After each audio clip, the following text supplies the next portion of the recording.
오늘은 두려움을 넘어 기쁨으로 두 번째 말씀, 아브라함의 두려움, 이런 제목으로 하나님 말씀 증거하도록 하겠습니다. 코로나19의 확진자가 생각 이상으로 늘어나고 있습니다. 이제는 중국과 우리나라의 문제를 넘어 전 세계 문제가 되고 있습니다. 특별히 31번째 감염자로부터 급속도로 파생된 전염이 신천지의 실체를 드러냈고, 한국에서의 코로나19의 발생 근원이 신천지임이 서서히 밝혀지고 있습니다. 질병관리본부를 비롯한 전국의 의료진과 지자체가 힘을 모아 지금의 난국을 수습하고 있으니 우리 성도님들도 질병관리본부에서 제시한 예방법에 따라서 더욱 주의하시고 조심하시기를 꼭 부탁드립니다. 무엇보다 감염의 위험과 함께 시장과 경제의 마비가 되는 제2, 제3의 위기를 우리는 맞이하고 있습니다. 이러한 때 우리에게는 이런 질문이 있죠. 우리 가족, 우리 지역은 안전한가? 나아가 한국은 지금 안전지대인가? 아니, 우리는 이런 곳에서 잘 살아갈 수 있을까라는 두려움이 우리를 더욱 급습합니다. 여러분, 왜 이렇게 두려움이 클까요? 그 이유는 바로 인간의 유한함과 막막함 때문이죠. 무슨 말이냐면 구체적으로 우리가 할 수 있는 일이 하나도 없다는 사실입니다. 조심하는데도 전염이 되고 사람은 죽어가는데 뚜렷한 치료책이 없습니다. 여러분, 주사를 맞거나 약을 먹어 치료할 수 있으면 좋을 텐데 방법이 없습니다. 그러니 계속적인 불안과 두려움이 우리를 지배하고 삶을 움츠리게 만듭니다. 두려움의 과학이란 책의 저자인 댄 가드너가 이런 말을 하였습니다. 우리 한번 읽어볼까요, 같이?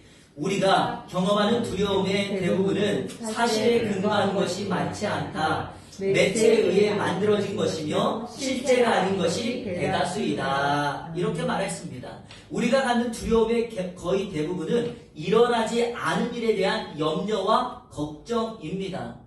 오늘 본문에도요, 두려움에 떨고 있는 한 사람이 등장합니다. 그런데 그가 믿음의 조상 아브라함이라는 사실이 우리를 당황하게 합니다. 사랑하는 성도 여러분, 두려움은요, 믿음이 큰 사람에게도 믿음이 작은 사람에게도 찾아옵니다. 신자에게도 불신자에게도 두려움은 언제나 맞닥뜨리게 됩니다. 중요한 사실은요, 이것에 대한 해결 방식이 다르다는 것이죠. 신자는요, 성경이 제시하는 방법으로 두려움을 물리치고, 불신자는 사회학적인 접근으로 이 문제를 해결합니다. 자, 그러면 오늘 본문에 등장하는 아브라함은 어떤 두려움을 갖고 있었는가? 자, 이 두려움은 아마도 우리가 살고 있는 이 시대에 만날 수 있는 두려움이라고 생각합니다. 자, 1절을 다 같이 한번 읽어보겠습니다. 시작! 이후에 여호와의 말씀이 환상 중에 아브라함에게 임하여 이르시되 아브라함아, 두려워하지 말라. 나는 내 방패요 너의 지극히 큰 상급이니라. 아멘. 하나님께서 아브라함에게 두려워하지 말라 말씀하십니다. 두려워하지 말라 이렇게 말한 이유가 뭘까요? 두려워하고 있으니까요. 아브라함이 두려워하는 이유는 두 가지입니다. 첫 번째는 복수에 대한 두려움이 있습니다. 오늘 성경 1절 말씀이 이렇게 시작했죠. 이후에 라고 시작했습니다. 이후라는 것은 창세기 14장에 사건이 있은 후에 이렇게 의미합니다. 자, 그러면 창세기 14장은 어떤 사건이 있었는가? 엘람 왕을 중심으로 한 연합군과 소돔 왕을 중심으로 한 연합군 간에 전쟁이 벌어졌습니다. 저를 한번 보실까요? 엘람 왕 연합군, 소돔 왕 연합군. 이 연합군이 싸웁니다. 전쟁을 치렀는데 누가 이겼는가? 엘람 왕의 연합군이 승리를 거두었습니다. 엘람 왕의 연합군은 전쟁에 이긴 기념으로 그 소돔과 고모라 지역의 모든 재산과 사람들을 다 빼앗아 갑니다. 그런데 소돔 땅에 살고 있었던 아브라함의 조카 롯이 이 엘람 왕에게 포로로 잡혀가고 롯의 모든 재산이 다 빼앗기게 됩니다. 이 전쟁에서 도망쳐 나온 한 사람이 아브라함에게 이 사실을 알립니다. 아브라함이요, 당신의 조카 롯이 잡혀갔고 소돔과 고모라 땅이 다 멸망을 당했습니다. 아브라함은 그 소식을 듣자 자신의 집에서 훈련시킨 318명과 자신이 살고 있던 지역 마물의 에스불과 아넬의 형제들을 부탁하여 연합군을 형성하여 적은 인원이지만 자신의 조카 롯을 구출하러 갑니다. 밤중에 게릴라 전투를 벌여서 엘라방의 연합군에 그 밤에 아무도 누구라도 쳐들어올 수 없다라는 그 생각을 틈타 그 조카 롯과 그의 재산을 빼앗아 옵니다. 자, 여러분 생각해 보세요. 한 족장이 자신의 부하 318명과 그 몇몇 형제들을 데리고 연합군을 상대로 전쟁을 치루어서 자신의 조카를 데려오고 빼앗겼던 조카 롯의 재산을 다 빼앗아 옵니다. 아브라함 입장에서는요, 작은 수가 큰 수를 이겼으니 큰 영광이겠지만 연합군의 입장에서 생각해보면 명예의 금이 같죠. 아니, 이런 작은 족장 무리에게 우리가 전쟁에 패하다니. 여러분, 만약에 이 연합군이 자신이 패한 것을 알고 전열을 정비하고 이 아브라함을 공격해 온다면 아브라함이 어떻겠습니까? 무엇으로 방어할 수 있겠습니까? 바로 그 복수에 대한 두려움이 아브라함에게 있습니다. 다시 말하면 아브라함조차도 어떤 것도 할 수 없는 인간의 유약함과 막막함만 있어 두려움에 빠져 있습니다. 이게 바로 복수에 대한 두려움이죠. 여러분, 우리도 이런 두려움이 있으시죠? 그런데 아브라함이 갖는 두려움은 이 복수만의 두려움이 아니라 두 번째 두려움이 있습니다. 그것은 바로 창세기 15장 전체 문맥과 연결해 보자면 그가 갖는 두 번째 두려움은 자식이 없다는 두려움입니다. 자식이 없다는 두려움. 하나님께서 아브라함을 갈대아 우르에서 불렀을 때 그에게 약속을 주십니다. 창세기 12장 2절, 내가 너로 큰 민족을 이루고 내게 복을 주어 내 이름을 창대하게 하리니 너는 복이 될지라. 자, 여러분, 내가 너로 무엇을 이루겠다? 큰 민족을 이루겠다. 자손에 대한 약속 아닙니까? 자, 우리 7절도 같이 읽겠습니다. 시작. 여호와께서 아브라함에게 나타나 이르시되 내가 이 땅을 내 자손에게 주리라 하신지라. 아멘. 이 땅을 내 자손에게 주겠다. 시간이 지났는데 몸을 쇠하여 가는데 자식이 없습니다. 하나님의 말씀을 쫓아왔지만 자식에 대한 어떤 희망도 보이지가 않습니다. 아브라함 마음속에 이제 나는 끝이다 라는 생각이 커지기 시작하죠. 바로 그러니까 하나님께 대항하듯이 2절과 3절에 이 말씀을 하고 있는 겁니다. 이렇게요. 아브라함이 이르되 주 여호와여 무엇을 내게 주시려 하나이까? 나는 자식이 없사오니 나의 상속자는 이 다메섹 사람 엘리에셀이니이다. 아브라함이 또 이르되 주께서 내게 씨를 주지 아니하셨으니 내 집에서 길린 자가 내 상속자가 될 것이니이다. 아브라함의 생각은 온통 자식, 아들에게 가 있습니다. 하나님께 대항하듯 말합니다. 자, 2절과 3절에 밑줄 긋은 거 혹시 보이시나요? 자, 2절 밑줄 긋은 거, 3절 밑줄 긋은 거, 그것이 아브라함이 하나님 앞에 말씀하고 싶은 의미입니다. 자, 먼저 2절에 무엇을 내게 주시려 하나이까? 나는 자식이 없사오니.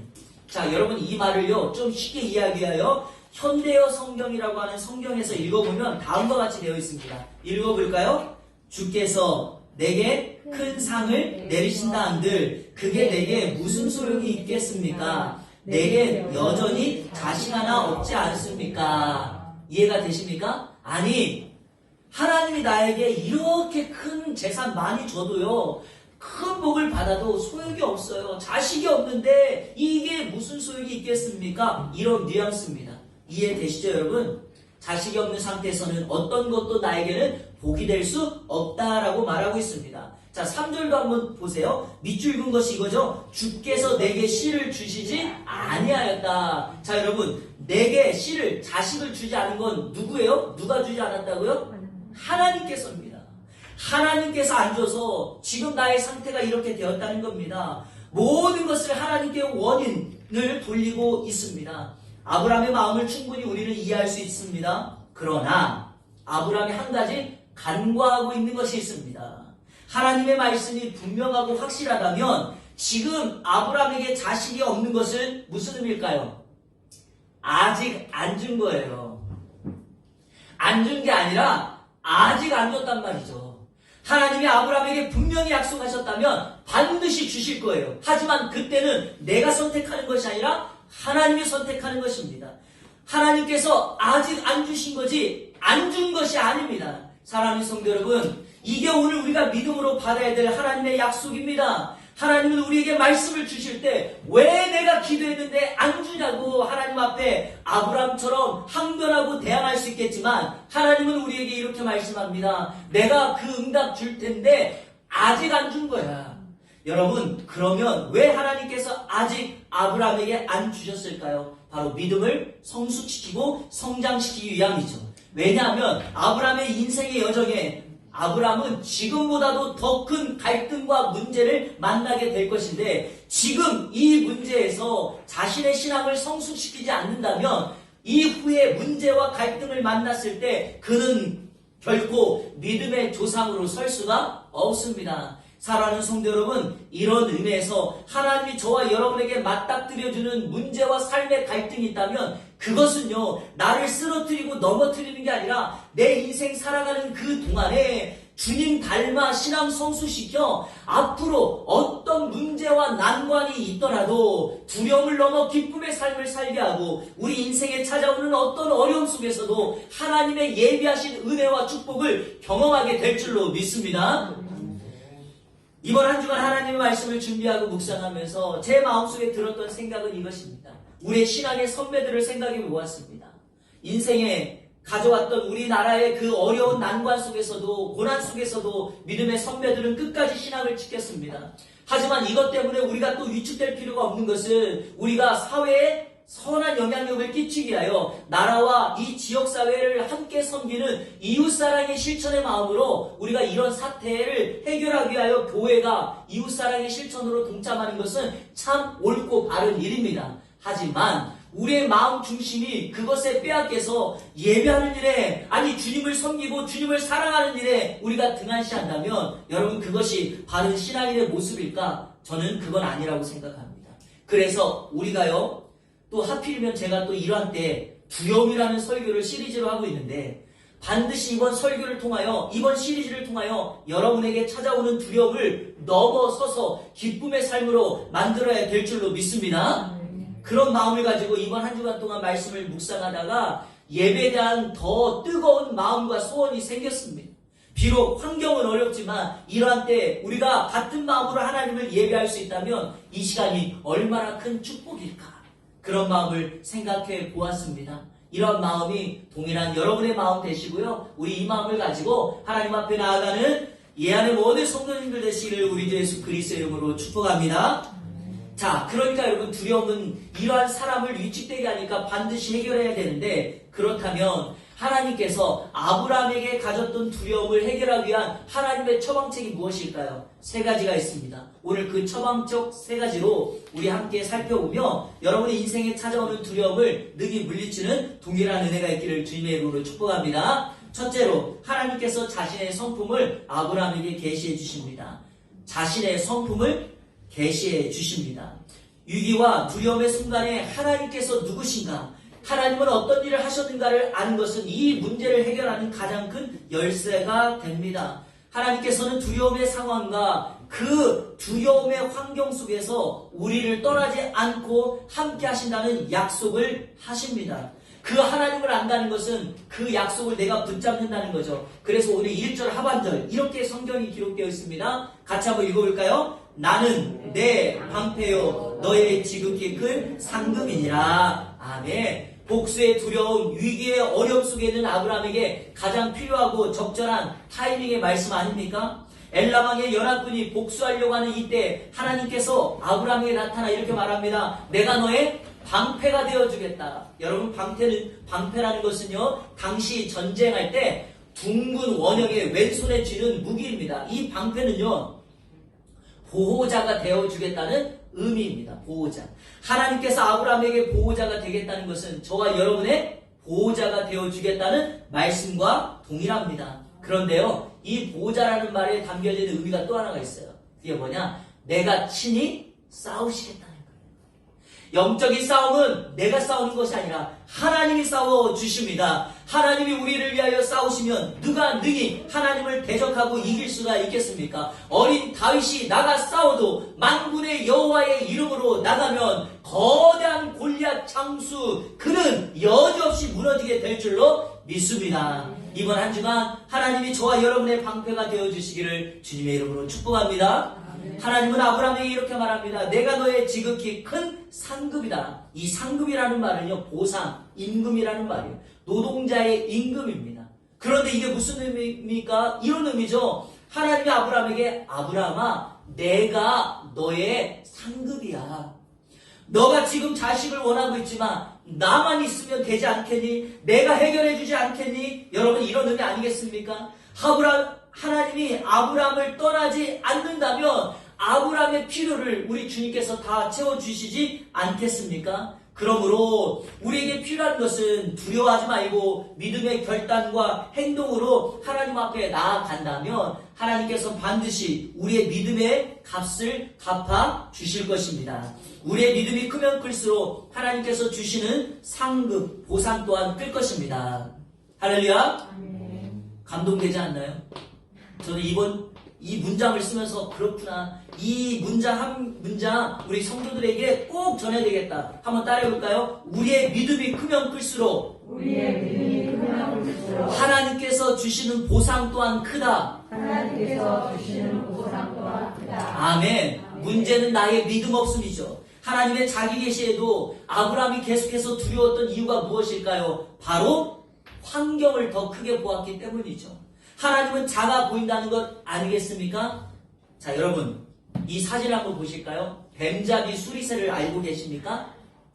뱀잡이 수리새. 아프리카에서 서식하는 맹금류입니다. 독수리과죠. 이 뱀잡이 수리새의 또 다른 이름이 비서새예요. 비서새. 네, secretary bird.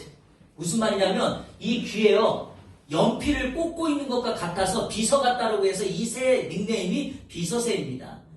그런데 이 새는요, 키가 1m 2cm, 1m 2, 날개를 펴면요 2m가 넘습니다. 다리가 길어요. 몸은 가늘지만 다리 힘이 엄청납니다. 먹이를 잡을 이 비서새가 주로 먹는 먹이는 뱀과 도마뱀, 두더지와 토끼. 대단합니다. 그런데요, 사냥을 할 때 어떻게 하냐면 하늘을 날다가 바닥에 육지에 땅에 뱀이나 두더지가 보이면 손살같이 내려와서 다리로 탁 챈 다음에 다리로 그 뱀이나 토끼를 내리쳐요. 탁탁 이렇게. 그래서 기절시켜서 기절되면 잡아 먹습니다. 자, 왼쪽 그림 한번 보세요. 뱀이 있어도 다리가 길어가지고요, 뱀이 물려고 해도 잘 물리지가 않습니다. 그런데요, 이렇게 빠르고 강력한 뱀잡이 수리새가 먹이를 이렇게 먹고 있다가 갑자기 호랑이나 사자나 맹수가 나타나잖아요. 맹수가 나타나서 습격을 받으면 갑자기 이 수리새가 막 뛰기 시작해요. 하늘을 나르면 자기가 살 수 있는데 혼비백산한 나머지, 당황한 나머지 자기가 새라는 것을, 날 수 있다는 것을 까맣게 잊어버립니다. 결국에 달리다가 얼마 못 가서 맹수에게 잡아 먹히고 맙니다. 참 어리석지요? 그런데 여러분, 이 뱀잡이 수리새의 모습이 오늘 저와 여러분의 모습은 아닙니까? 평상시 때, 안전할 때 하나님을 찬양하고 하나님의 은혜를 경험하다가 인생의 두려움과 위기만 만나면 내가 날 수 있다는 걸 잊어버리는 이런 뱀잡이 수리새와 같지 않습니까? 그러면 해결할 수 있는 방법이 무엇일까요? 날 수 있다는 사실을 기억하면 됩니다.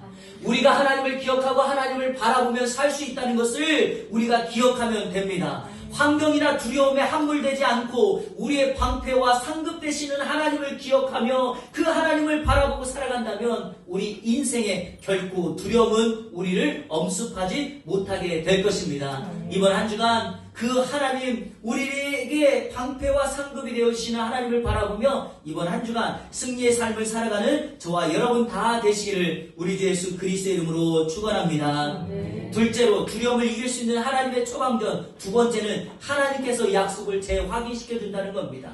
약속을 재확인시켜줘요. 아브라함이 두려워했던 것은 약속을 잊어버렸기 때문이죠. 그러니까 하나님이 아브라함에게 약속을 재확인시켜 줍니다. 자식이 없는 두려움에 살려온 아브라함의 대안이 있었습니다. 그것은 바로 주변에 있는 사람이었죠.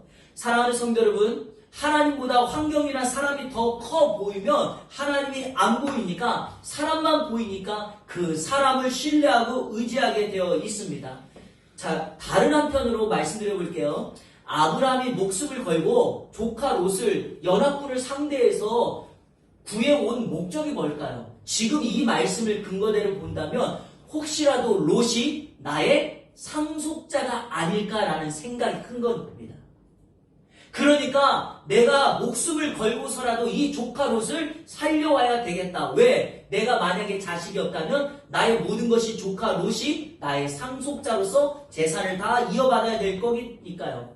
그래서 아브라함은 목숨을 걸고 이 조카 롯을 살려왔던 것입니다. 그러나 시간이 지나면서 조카 롯은 아무리 보아도 내 상속자는 아닌 것 같죠. 왜? 세속적이고 세상적이니까요. 그런데 아브라함 가까이에 있었던 종 하나, 오늘 성경에는 그 사람의 이름을 엘리에셀이라고 하는데 그가 신실하고 신앙이 좋으니 아브라함이 이렇게 주변에 있는 엘리에셀에게 말합니다. 하나님, 내 상속자는 자식이 없으니 이 종 엘리에셀이 나의 상속자가 될 것이다. 이렇게 말씀합니다.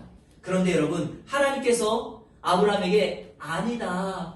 그가 아니고 내가 분명히 말했던 그 자가 상속자가 될 것이다 약속하십니다. 자, 그런 의미에서 4절을 믿음의 고백과 확신을 가지고 다 같이 읽겠습니다. 시작. 여호와의 말씀이 그에게 임하여 이르시되 그 사람이 내 상속자가 아니라 내 몸에서 날 자가 내 상속자가 되리라 하시고. 아멘. 그 사람 엘리에셀이 아니라 내 몸에서 날짜가 내 상속자가 될 것이다 말합니다. 내 몸, 아브라함과 사라의 몸을 통해 태어날 아들이 상속자가 될 것이다 말합니다. 하나님의 약속을 이루는 데는요, 아브라함의 나이, 몸의 상태, 주변의 환경 등 어떤 문제도 되지 않습니다. 원래 하나님께서 아브라함을 불렀을 때 그를 믿음의 조상으로 세우려고 했을 때 아브라함의 자격, 조건, 신앙의 수준, 됨됨이 이런 거를 하나님이 따졌다면 아브라함은 자격이 없습니다. 하나님은 아브라함을 택한 거예요. 그리고 그를 통하여 믿음의 조상으로 만들어 주겠다. 하나님이 다듬어 가겠다. 하나님이 이끌어 가겠다. 말씀하신 것입니다. 그러니 우리도 희망이 있는 거죠. 왜? 우리도 아브라함과 별반 다르지 않으니까요. 우리가 가지고 있는 실력, 자격, 출신, 배경 그것을 뛰어넘는 하나님의 큰 역사가 우리를 덮을 것이니까요. 우리가 세상에서 가진들 얼마나 더 많이 갖겠고 세상에 우리의 지식과 능력을 자랑한들 하늘의 능력과 지식을 자랑할 수 있겠습니까? 없습니다. 하나님이 단지 그 은혜로 우리를 덮으면 우리가 가지고 있는 조건은 아무것도 되지가 않습니다. 이 사실을 아브라함에게 알려주기 위하여 4절에서 하나님이 반복하고 있는 단어가 하나가 있어요. 그게 바로 너예요. 너, you, 너를 통하여. 그래서 4절 보면 내 상속자, 내 몸에서 내 상속자 이것을 강조합니다. 다른 사람이 아니라 아브라함 너를 통하여 일하시겠다 우리 주님은 말씀하십니다. 사랑하는 성도 여러분, 오늘 이 세상에 하나님은 누구를 사용하실까요? 저를 한번 따라 볼까요? 너. 그렇습니다, 여러분. 하나님의 자녀인 저와 여러분을 통하여 하나님은 반드시 이 땅에 하나님의 역사를 이루어 가실 줄로 믿습니다. 옆 사람을 통하여 당신은 위대합니다. 한번 인사하겠습니다. 시작. 당신은 위대합니다. 그렇습니다, 여러분. 왜냐하면 이 사람을 통하여 우리를 통하여 하나님의 나라가 확장될 줄로 믿습니다. 마지막 셋째로 하나님께서 아브라함의 두려움을 해결하기 위한 처방책으로 주신 세 번째, 바로 증거를 보여주십니다. 증거를 보여주시죠. 성경에 등장하는 믿음의 사람들을 비롯하여 우리들 또한 하나님의 말씀을 순종하고 싶은데 순종하지 못하고 두려워하는 이유가 무엇일까요? 바로 변하지 않는 환경, 만나는 어려움, 그리고 그 문제 때문 아닙니까? 그러나 여러분, 그거에 대한 증거가 확실하게 내 눈에 보여진다면, 그래서 우리 성도님들 기도할 때 꼭 이런 기도 많이 하지 않습니까? 하나님, 증거 좀 보여주세요. 증거 좀 보여주세요. 이렇게 기도하지 않습니까? 그렇죠. 한 번만 동의해 주시면. 저도 기도할 때 하나님 우리 예한교회 증거 보여주세요. 하나님 확실한 증거 보여주세요. 이렇게 기도하죠. 그런데 여러분, 약속의 말씀 받으면 하나님이 무언가 보여주시면 그거 확실히 믿게 됩니다. 지난주에 제가 책을 읽다가 본 내용인데요. 가수들이 있잖아요. 가수들이 음반 작업을 위해 녹음실에서 레코딩할 때 귀신을 보면 그 음반이 대박난다는 정설 아닌 정설이 있대요. 참 아이러니하지 않습니까? 오늘과 같이 문화가 발달하고 과학이 발달했음에도 불구하고 합리적인 지성인들이요 이런 걸 믿어요.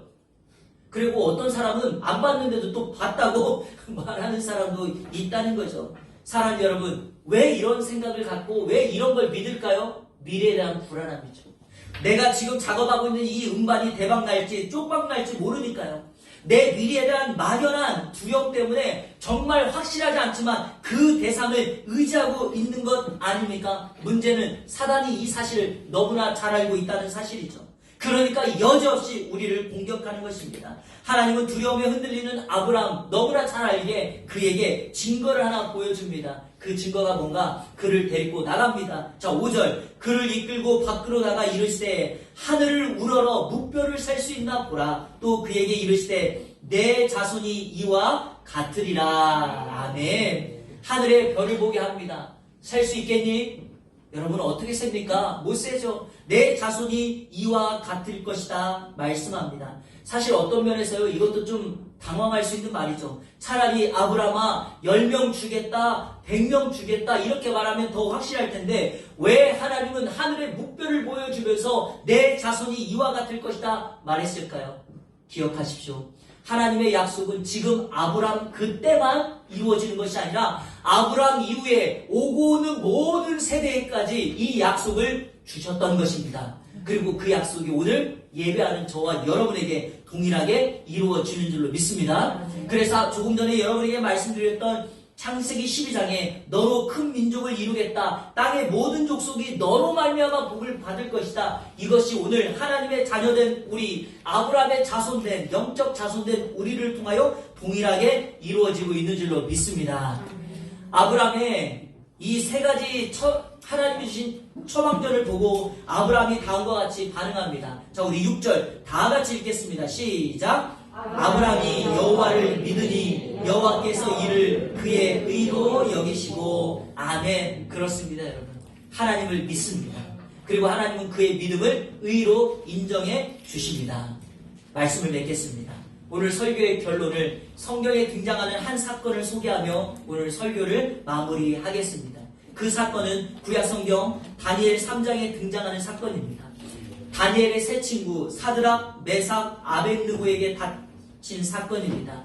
당시 세계 패권을 잡은 바벨론의 느부갓네살 왕은 금으로 신상을 하나 만듭니다. 그 신상을 만들고 낙성식을 거두면서 모든 사람들에게 이 신상에게 절하지 아니하면 풀무불에 용광로 같은 타는 풀물에 그를 집어 넣겠다고 명령합니다. 그럼에도 불구하고 사드락, 메삭, 아벳느고는 절하지 않습니다. 그리고 그의 행동이 왕에게 보고되고 이 세 사람은 결국 왕 앞에 섭니다. 자, 느부갓네살의 성격이었다면 다른 사람 같았으면 진작에 죽였을 것입니다. 그러나 사드락, 메삭, 아벳느고는 영향력이 있는 사람이었고 바벨론에게는 매우 충성스러운 사람이었기에 느부갓네살 왕이 한 번 더 기회를 줍니다. 다니엘서 3장 15절을 이렇게 시작하는데요. 이 세 사람에게 느부갓네살이 이렇게 말합니다. 이제라도 너희가 준비하고 있다가 나팔 소리가 들리면 그 신상에게 절을 하라 이렇게 말합니다. 그랬을 때 여러분 이 세 사람의 반응을 한번 보셔야 합니다. 자, 먼저 말씀드리고 싶은 것이 이것입니다. 세계 최고의 권력자가 절하지 않으면 풀무불에 집어넣겠다는 이 명령, 이 세 사람인들 두렵지 않고 무섭지 않겠습니까? 이 세 사람이 지금 죽으려고 안달이 난 것입니까?